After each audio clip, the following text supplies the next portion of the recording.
This video is part 2 of my conversation with brother Daud Burke. All of his links will be in the description box below. Please do consider supporting the brother's endeavors. Beautiful. Bismillah, walhamdulillah, wa salatu wassalamu ala rasulillah.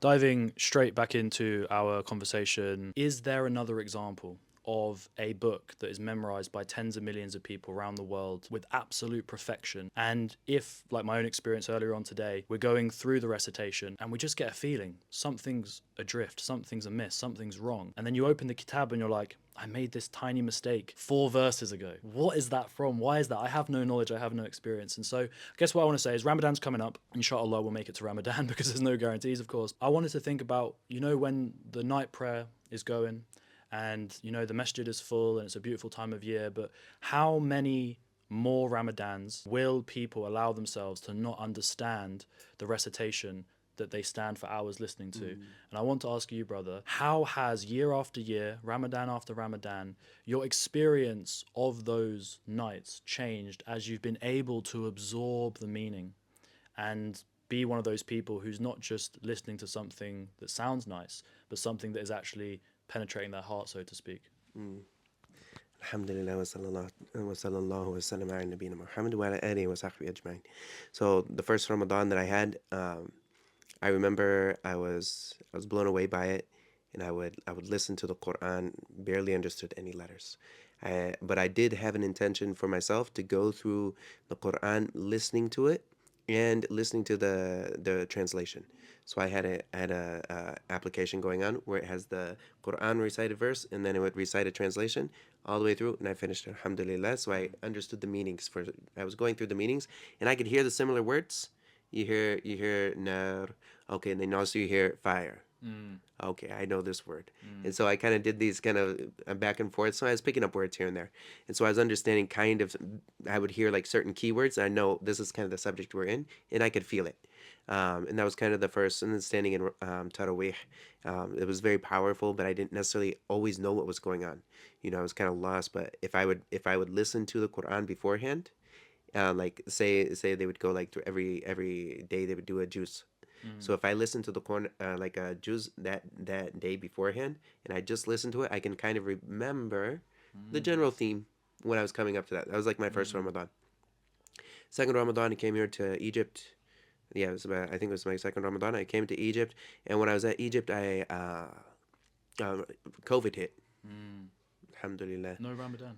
So I was I was in a house with other brothers, and some of them were Hafaz. So they stood up and they prayed, and I was learning Arabic. So, and I was also, that Ramadan in particular, I focused on going through the whole Medina books. So I finished all the Medina books at that time because everything closed down, everyone was locked down. So I was just like, I got the Pakistani guy on YouTube that's teaching Medina books.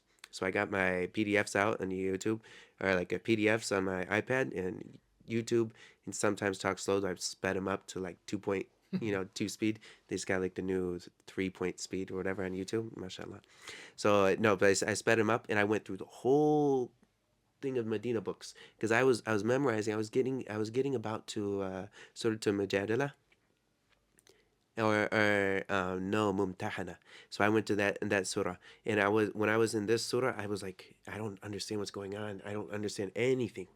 And so I was like, I gotta learn Arabic. And so I shouldn't have stopped, but I stopped, and then I focused all my time on Arabic. Went through the whole Medina books, all 3 of them, within about a month and a half, and that was like that Ramadan. And then after that, everything I started to pick up the pictures. Like I could put the pictures together. I could see like this is a verb or fa'al, and I know what it generally means. I don't understand everything, but I understand what it generally means. In this context, it's talking to women. In this context, it's talking to a group of men. In this context, it's talking to a single person. It's talking to one person, or it's talking about somebody. So I started to pick up this, and I was like, okay, this is cool. And so that was like my second Ramadan. I was starting to get there. Third Ramadan, I started understanding the Quran. I was understanding it, even if I didn't understand every word of it. In general, I knew where we're at. And fourth Ramadan, I understood. Alhamdulillah. And that's so beautiful when you can sit and listen to the in Taraweeh, and you can ponder the meanings. It's beautiful. It's absolutely beautiful. Absolutely beautiful. And then like now I'm looking forward to it again. It's great. What you're talking about, like that feeling that you get sometimes when you're reading Quran, you make a mistake, you don't even know exactly what the mistake is.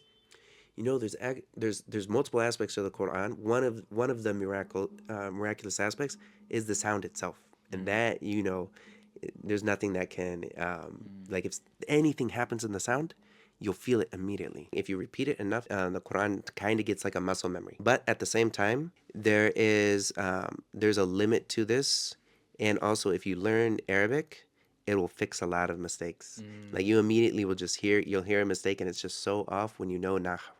Like if you know nahu, you just be like, oh, this is terrible. Like that was horrendous. Sometimes you'll say like the worst thing, and I used to do this, and then someone would be like, no, no, no. Or sometimes you stop at the wrong place, and then you start up in the middle of a sentence, and you just destroyed the meaning. I heard someone do this before, and like when you know nahu, it'll help you a lot with that. Yes, there is a sense of muscle memory, and this happens with repetition, and this you can rely on somewhat, and it's actually pretty good. But also sometimes when you understand the meanings, and also in balagha, when it comes to some of the meanings of the different letters, or like the ways that one thing will be alongside, and you feel it, and you know the theme, then in this case it really helps with the solidifying of the memory.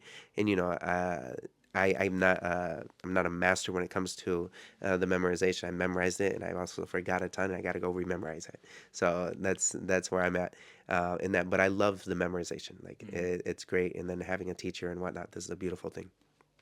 Wallahu ta'ala a'lam. MashaAllah. Shukran. Sallallahu alaihi wa sallam ala nabiyina Muhammad wa ala alihi wa sahbihi ajma'in. Beautiful. Thank you for your time. Yes.